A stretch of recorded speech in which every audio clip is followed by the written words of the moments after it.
ಯಾವಾಗ ಶ್ರೀಕೃಷ್ಣ ಭಗವದ್ಗೀತೆ ಬಗ್ಗೆ ಅರ್ಜುನನಿಗೆ ಹೇಳ್ದ, ಆ ಸಮಯದಲ್ಲಿ ಅರ್ಜುನ ತುಂಬಾ ಡಿಸ್ಟ್ರಾಕ್ಟೆಡ್ ಆಗಿದ್ದ, ದುಃಖದಲ್ಲಿದ್ದ, ಭಯದಲ್ಲಿದ್ದ, ಏನಾಗುತ್ತೋ ಅಂತ. ಈ ಎಲ್ಲಾ ಸಿಚುಯೇಷನ್ಸ್ ಒಬ್ಬ ಸ್ಟೂಡೆಂಟ್ ಲೈಫಲ್ಲಿ, ಒಬ್ಬ ಬಿಸ್ನೆಸ್ ಮನ್ ಲೈಫಲ್ಲಿ, ಒಬ್ಬ ಜಾಬ್ ಮಾಡ್ತಾ ಇರೋ ಲೈಫಲ್ಲಿ, ಪ್ರತಿಯೊಬ್ಬ ವ್ಯಕ್ತಿಯ ಲೈಫಲ್ಲಿ ಈ ಸಿಚುಯೇಷನ್ ಬರುತ್ತೆ. ಅವನು ಕನ್ಫ್ಯೂಸ್ ಆಗಿರ್ತಾನೆ, ಏನ್ ಮಾಡ್ಬೇಕು, ನಾನು ಸರಿಯಾದ ದಾರಿಲಿ ಹೋಗ್ತಿದ್ದೇನೋ ಇಲ್ವೋ, ನಾನು ಸರಿಯಾದ ಕೋರ್ಸ್ ಅನ್ನ ತಗೊಂಡಿದ್ದೀನೋ ಇಲ್ವೋ, ಭಯ ಆಗ್ತಾ ಇರುತ್ತೆ ನನಗೆ ಕಡಿಮೆ ಮಾರ್ಕ್ಸ್ ಬಂದ್ರೆ ನಾನೇನ್ ಮಾಡ್ಲಿ, ಬಿಸ್ನೆಸ್ ಹಾಳಾದ್ರೆ ನಾನೇನ್ ಮಾಡ್ಲಿ, ಜಾಬ್ ಅನ್ನ ಕಳ್ಕೊಂಡ್ಬಿಟ್ರೆ ನಾನೇನ್ ಮಾಡ್ಲಿ, ಫೇಲ್ ಆದ್ರೆ ನಾನೇನ್ ಮಾಡ್ಲಿ, ಈ ತರ ಅವನಿಗೆ ಭಯ ಕಾಡ್ತಾನೆ ಇರುತ್ತೆ. ಯಾವ ವಿಷಯದ ಬಗ್ಗೆ ಅವನು ಕಷ್ಟಪಡ್ತಾ ಇರ್ತಾನೆ, ಅದರ ರಿಸಲ್ಟ್ ಬಗ್ಗೆ ಏನಾಗುತ್ತೆ ಅಂತ ಪ್ರತಿಯೊಬ್ಬ ಮನುಷ್ಯನಿಗೂ ಭಯ ಇದ್ದೇ ಇರುತ್ತೆ. ನೀವೇನಾದ್ರೂ ಸ್ಟೂಡೆಂಟ್ ಆಗಿದ್ರೆ, ಯಾವ್ದಾದ್ರು ಎಕ್ಸಾಮ್ಗೆ ನೀವು ಪ್ರಿಪೇರ್ ಆಗ್ತಾ ಇದ್ರೆ, ಅಥವಾ ನೀವು ಸ್ಕೂಲು, ಕಾಲೇಜು, ಯಾವ್ದಾದ್ರು ಕಾಂಪಿಟೇಟಿವ್ ಎಕ್ಸಾಮ್ಗೆ ನೀವು ಪ್ರಿಪೇರ್ ಆಗ್ತಾ ಇದ್ರೆ, ಅಥವಾ ನೀವು ಬಿಸ್ನೆಸ್ ಮಾಡ್ತಾ ಇದ್ರೆ, ಜಾಬ್ ಮಾಡ್ತಾ ಇದ್ರೆ, ಯಾವುದೇ ನೀವು ಸಿಚುಯೇಷನ್ ಎಲ್ಲಿದ್ರು ಕೂಡ ಈ ವಿಡಿಯೋ ನಿಮಗೆ ತುಂಬಾ ತುಂಬಾ ಇಂಪಾರ್ಟೆಂಟ್. ಕೊನೆವರೆಗೂ ನೋಡಿ, ಹಾಗೇನೆ ಲೈಕ್ ಮಾಡಿ, ಶೇರ್ ಮಾಡಿ, ಸಬ್ಸ್ಕ್ರೈಬ್ ಮಾಡೋದನ್ನ ಮರಿಬೇಡಿ. ಇವತ್ತು ನಾನು ಭಗವದ್ಗೀತೆಯ 5 ಲೆಸನ್ಸ್ ಬಗ್ಗೆ ಮಾತಾಡ್ತಾ ಇದ್ದೀನಿ. ಇದನ್ನ ನೀವು ಅರ್ಥ ಮಾಡಿಕೊಂಡು ನಿಮ್ಮ ಲೈಫಲ್ಲಿ ನೀವು ಅಪ್ಲೈ ಮಾಡ್ಕೊಂಡ್ಬಿಟ್ರೆ ಸಕ್ಸಸ್ ಗಳಿಸೋದನ್ನ ಯಾರು ತಡೆಯೋಕ್ಕಾಗೋದಿಲ್ಲ. ಆ ಒಂದು 5 ಲೆಸನ್ಸ್ ಬಗ್ಗೆ ಮಾತಾಡೋದಕ್ಕೆ ಮುಂಚೆ ಒಂದು ಚಿಕ್ಕ ಮಾತನ್ನ ನಾನು ನೆನ್ಪಿಟ್ಕೋಬೇಕು. ನೀವು ಅರ್ಜುನ ಆಗಿದ್ದು ಒಳ್ಳೆಯ ಟೀಚರ್ ಇಂದ ಅಲ್ಲ, ಅವನ ಹತ್ರ ಇದ್ದಿದ್ದ ಒಂದು ರಿಸೋರ್ಸಸ್ ಇಂದ ಅಲ್ಲ, ಹಾಗೇನೆ ಅವನಿಗೆ ಸಿಕ್ಕ ಒಂದು ಗುಡ್ ಎನ್ವಿರಾನ್ಮೆಂಟ್ ಇಂದನೂ ಅಲ್ಲ, but because of his dedication, consistency and focus. ಯಾಕಂದ್ರೆ ಸೇಮ್ ಟೀಚರ್, ಸೇಮ್ ಎನ್ವಿರಾನ್ಮೆಂಟ್ 100 ಕೌರವರ ಹತ್ರನೂ ಇತ್ತು. ನಿಮಗೆ ಅರ್ಥ ಆಗಿದೆ ಅಂತ ನಾನು ಅನ್ಕೊಳ್ತೀನಿ. ಲೆಸನ್ ನಂಬರ್ 1, ಇದು ಭಗವದ್ಗೀತೆಯ 6ನೇ ಚಾಪ್ಟರ್ನ 6ನೇ ಶ್ಲೋಕ. ಇದು ಏನ್ ಹೇಳುತ್ತೆ ಅಂದ್ರೆ, for the self control the mind is their best friend, for the undisciplined the same mind becomes the greatest enemy. ಅಂದ್ರೆ ನಿಮ್ಮ ಪವರು, ನಿಮ್ಮ ವೀಕ್ನೆಸ್ ಎರಡು ನಿಮ್ಮ ಮೈಂಡೇನೆ. ಮೈಂಡ್ ಒಂಥರ ನೀರ್ ಇದ್ದ ಹಾಗೆ. ನೀರನ್ನು ನೀವು ಯಾವುದೇ ಕಂಟೈನರ್ ಹಾಕಿದ್ರು ಅದರ ಶೇಪು ಹಾಗೆ ತಗೊಳುತ್ತೆ. ಬಾಟಲ್ ಹಾಕಿದ್ರೆ ಬಾಟಲ್ ಅಲ್ಲಿ ಆಗುತ್ತೆ, ಸಮುದ್ರಕ್ಕೆ ಹಾಕಿದ್ರೆ ಸಮುದ್ರ ಆಗೋಗುತ್ತೆ. ಸೊ ಮೈಂಡ್ ಕೂಡ ಒಂದು ನೀರಿನ ಹಾಗೆ. ಹಾಗೇನೆ ನಿಮ್ಮ ಮೈಂಡ್ ಅಲ್ಲಿ ಇರೋ ಒಂದು ಥಾಟ್ಸ್ ಏನಿರುತ್ತೆ, ಅದನ್ನ ಯಾವ ಡೈರೆಕ್ಷನ್ ಅಲ್ಲಿ ಹಾಕ್ತಿರೋ ಅದು ನಿಮ್ಮನ್ನ ಹಾಗೆ ರಿಸಲ್ಟ್ ಕೊಡ್ತಾ ಹೋಗುತ್ತೆ. ನೀವೇ ಯೋಚನೆ ಮಾಡಿ, 100 ಕೌರವರಿದ್ರು, 5 ಜನ ಪಾಂಡವರಿದ್ರು, ಆದ್ರೂ ಯುದ್ಧ ಗೆಲ್ತಾರೆ. ಇದು ಪವರ್ ಇಂದ ಆಗಿದ್ದಲ್ಲ, ತಮ್ಮ ಒಂದು ಮೈಂಡ್ ಸೆಟ್ ನಿಂದ ಆಗಿದ್ದು, ತಮ್ಮ ಮೈಂಡ್ ಇಂದ ಅವರು ಸರಿಯಾದ ಡೈರೆಕ್ಷನ್ ಅಲ್ಲಿ ಹಾಕಿದ್ದ ಒಂದು ಫೋಕಸ್ ಇಂದ ಆಗಿದ್ದು. ಸೊ ನಿಮ್ಮ ಮೈಂಡ್ ಅನ್ನ ಓದೋದ್ರಲ್ಲಿ, ಕೆಲಸ ಮಾಡೋದ್ರಲ್ಲಿ, ಜಾಬ್ ಮಾಡೋದ್ರಲ್ಲಿ, ಬಿಸ್ನೆಸ್ ಮಾಡೋದ್ರಲ್ಲಿ ಕರೆಕ್ಟ್ ಆಗಿ ನೀವು ಪುಷ್ ಮಾಡಿದ್ರೆ ಆ ಮೈಂಡ್ ನಿಮ್ಮನ್ನ ಡಿಸ್ಟ್ರಾಕ್ಷನ್ ಕಡೆಯಿಂದ ಸಕ್ಸಸ್ ಕಡೆಗೆ ಕರ್ಕೊಂಡು ಹೋಗ್ಬಿಡುತ್ತೆ. ಅಂದ್ರೆ ನಿಮ್ಮ ಮೈಂಡ್ಗೆ ರುಟೀನ್ ಡಿಸಿಪ್ಲಿನ್ಡ್ ವೇನಲ್ಲಿ ಹಾಕ್ಬಿಟ್ರೆ ದರ್ ಇಸ್ ನೋ ಚಾನ್ಸ್ ನೀವು ಅನ್ಸಕ್ಸಸ್ಫುಲ್ ಆಗದೇ ಇಲ್ಲ. ಇವತ್ತಿನ ದಿನ ಏನಾಗಿದೆ, ಅದು ತುಂಬಾ ದೊಡ್ಡ ಪ್ರಾಬ್ಲಮ್ ಆಗ್ಬಿಟ್ಟಿದೆ. ಯಾಕೆಂದ್ರೆ ರಿಸೋರ್ಸಸ್ ಮತ್ತೆ ಮೈಂಡ್ ಎರಡು ಜಾಸ್ತಿ ಇದೆ, ಆದ್ರೆ ಡಿಸ್ಟ್ರಾಕ್ಷನ್ಸ್ ಇದೆಯಲ್ಲ, ಆ ಕಾರಣದಿಂದ ನಮ್ಮ ಮೈಂಡ್ ನ ಒಂದು ಪೊಟೆನ್ಶಿಯಲ್ ಅನ್ನ ನಾವು ಅನ್ಲಾಕ್ ಮಾಡೋದಕ್ಕೆ ಆಗ್ತಾ ಇಲ್ಲ. ಡಿಸ್ಟ್ರಾಕ್ಷನ್ ಆಗೋದಕ್ಕೆ ತುಂಬಾ ಬೇಸ್ ಇದೆ, ಆದ್ರೆ ಹಾಗೇನೆ ಸಕ್ಸಸ್ಫುಲ್ ಆಗೋದಕ್ಕೆ ತುಂಬಾ ಈಸಿ ಇವಾಗ. ಯಾಕಂದ್ರೆ ಮೆಜಾರಿಟಿ ಆಫ್ ಕಾಂಪಿಟೇಟರ್ಸ್ ಇದಾರಲ್ಲ, ಅವರೆಲ್ಲ ಡಿಸ್ಟ್ರಾಕ್ಟ್ ಆಗ್ಬಿಟ್ಟಿದ್ದಾರೆ. ಸೊ ಕನ್ಸಿಸ್ಟೆಂಟ್ ಆಗಿರಿ, ಫೋಕಸ್ಡ್ ಆಗಿರಿ, ಅವರನ್ನ ಈಸಿಯಾಗಿ ನೀವು ಸೋಲಿಸಬಹುದು, ಮತ್ತೆ ನೀವು ವಿನ್ ಕೂಡ ಆಗ್ಬಹುದು. Lesson number 2 from Bhagavad Gita chapter 2, ಹಾಗೇನೆ ಶ್ಲೋಕ 42. ಈ ಶ್ಲೋಕ ಏನ್ ಹೇಳುತ್ತೆ ಅಂದ್ರೆ, you have controlled only on your actions, never over results.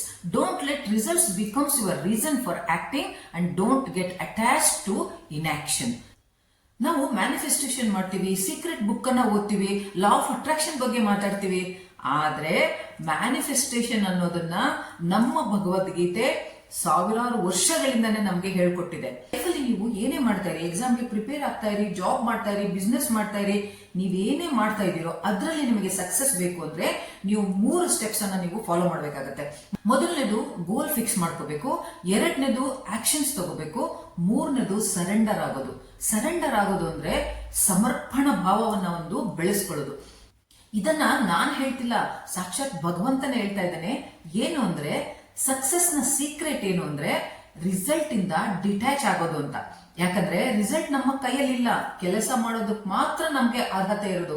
ನಮ್ಮ ಕೆಲಸನ ನಾವು ಮಾಡ್ಕೊಂಡು ಹೋಗ್ಬೇಕು. ಹಾಗಾಗಿ ನಮ್ಮ ಟೈಮ್ ಅನ್ನ ನಾನು ಪಾಸ್ ಆಗ್ತೀನೋ, ಫೇಲ್ ಆಗ್ತೀನೋ, ಬಿಸ್ನೆಸ್ ಗ್ರೋ ಆಗುತ್ತೋ, ಬಿಸ್ನೆಸ್ ಫೇಲ್ ಆಗುತ್ತೋ, ಜಾಬ್ ಇನ್ನೂ ಮುಂದಕ್ಕೆ ಹೋಗ್ತೀನೋ ಇಲ್ವೋ, ಅಥವಾ ಜಾಬ್ ಕಳ್ಕೊಂಡ್ಬಿಡ್ತೀನೋ, ಈ ಒಂದು ನೆಗೆಟಿವ್ ಥಿಂಕಿಂಗ್ಸ್ ಅಲ್ಲಿ ಹಾಕೋದನ್ನ ಬದಲು ರಿಸಲ್ಟ್ ನ ನೀವು ನೋಡೋದಕ್ಕೆ ಬದಲು ನಿಮ್ಮ ಕೆಲಸವನ್ನ ನೀವು ನಿಯತ್ತಾಗಿ ಮಾಡಿ ಅಂತ ಹೇಳ್ತಾ ಇದೆ. So concentrate only on your actions, result ಅವನ ಕೈಲಿರುತ್ತೆ.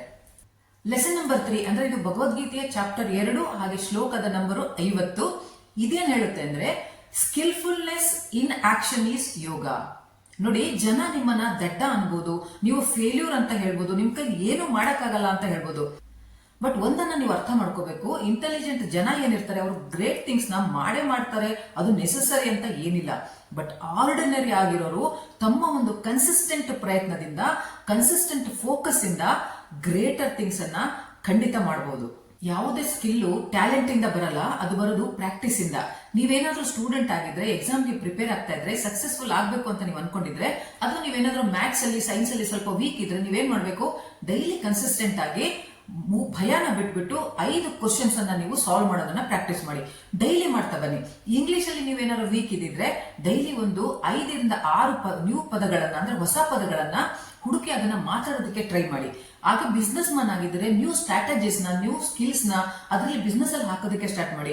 ಜಾಬ್ ಅಲ್ಲಿ ಇದ್ರೆ ನೀವು ಜಾಬ್ ಅನ್ನ ನಾನು ಇನ್ನೂ ಹೇಗೆ ಅಪ್ ಸ್ಕಿಲ್ ಮಾಡ್ಕೋಬಹುದು, ನಿಮ್ಗೆ ಏನಾದ್ರು ವೀಕ್ನೆಸ್ ಇದ್ರೆ, ಕಮ್ಯುನಿಕೇಶನ್ ಪ್ರಾಬ್ಲಮ್ ಇದ್ರೆ ಕಮ್ಯುನಿಕೇಶನ್ ಇಂಪ್ರೂವ್ ಮಾಡ್ಕೊಳ್ಳಿ. ಹೀಗೆ ನಿಮ್ಮ ಒಂದು ಟ್ಯಾಲೆಂಟ್ ಅನ್ನ, ನಿಮ್ಮ ಸ್ಕಿಲ್ ನ ನಿಮ್ಮ ಟ್ಯಾಲೆಂಟ್ ಮೇಲೆ ಅಳ್ಕೋಬೇಡಿ, ಪ್ರಾಕ್ಟೀಸ್ ಇಂದ ಅದನ್ನ ನೀವು ಇಂಪ್ರೂವ್ ಮಾಡ್ಕೋಬೇಕು. ಅದನ್ನೇ ಶ್ರೀಕೃಷ್ಣ ಭಗವದ್ಗೀತೆಯಲ್ಲಿ ಹೇಳಿರೋದು.